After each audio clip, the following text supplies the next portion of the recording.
I am Sean Kudelka, and I am a student at Georgia Perimeter College in Dunwoody. This speech is to try and persuade y'all to do more to the ozone before it degenerates for future generations.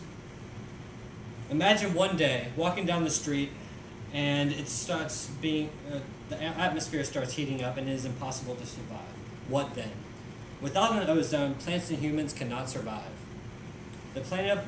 The people of the world need to help and control the use of harmful products to the ozone, or we won't survive very much longer.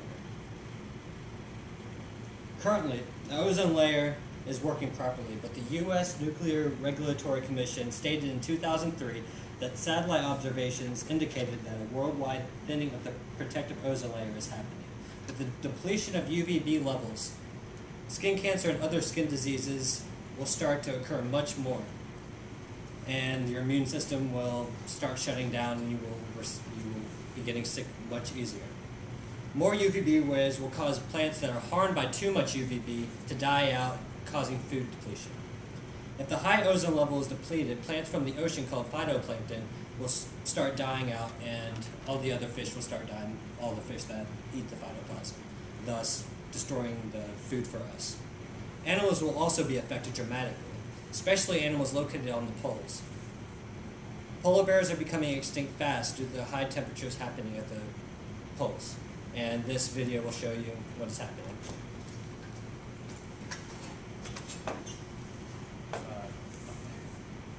The tab.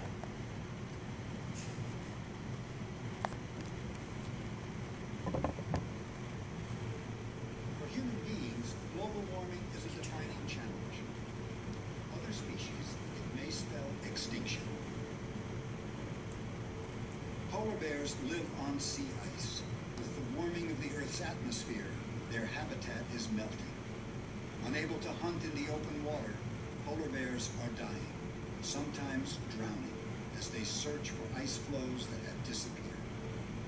You have these defenseless creatures out there who require people to make real the protections that Congress has provided. For years, the Bush administration has refused to accept global warming.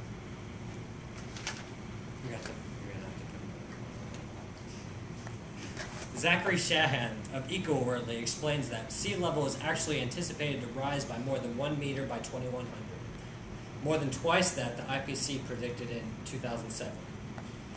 This would directly affect more than 1/4 of the world's population. Indirectly, I'm sure it will affect everyone. And in the photo, I will explain what is happening. This is Alaska, right? Or Alaska in 1979, and this is Alaska now. As you can see, there's a lot more white here. It means a lot more Arctic, a lot more coldness, making it water freeze. But nowadays, there's barely anything left, meaning the global warming has started melting the ice caps. According to NASA, 20 billion net tons are added to the oceans each year by the rainwater. And stay the same, or that's the keep them frozen and stay the same density. But lately, Antarctica loses about 11 billion net tons annually, causing major changes in the ice caps. This shows that if we do not act soon, future generations may be cut off due to the depletion of our ozone layers. Now that everyone knows the consequences of life without the ozone layer, I will tell you what you need to do, or what we need to do to help us.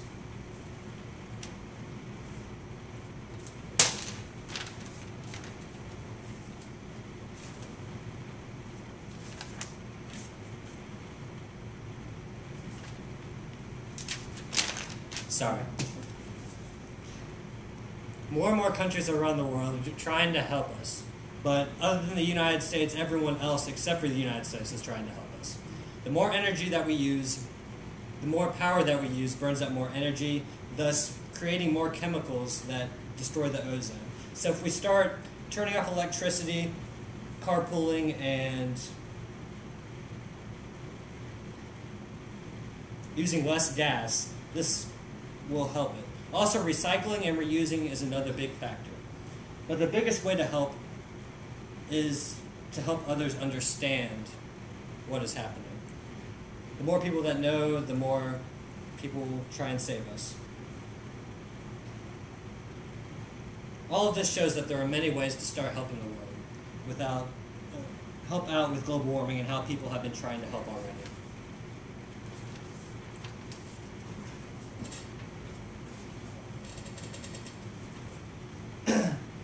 Much of the United States and other countries do not believe in global warming. And how can you not believe in if something that there are facts that are included? Saving global warming is more than one process. It takes many people and many years, but the sooner the better. Saving the ozone may cost money to try and create energy without the effects of the ozone layer on it, but what we can do is stop using as much energy on simple needs. We can now see that the global warming at bay, the world will be in a better place in the end, but it will take time and effort. Now, how can we as Americans help out with this destruction of us? Without the help of people, the world will die out. Even the people who do not believe in global warming, why not just help out? It saves you money anyway if you try and control the amount of energy usage. Getting rid of global warming is probably not going to happen, but helping the ozone regenerate and stay fit will help the Earth go on much longer. Remember, the more people that help out, this gives the Earth that much of a fighting chance. By following some simple guidelines, you can help the world continue to be a wonderful place to live. As long as we save some energy and treat the world with love, people will be able to live on Earth for generations to come.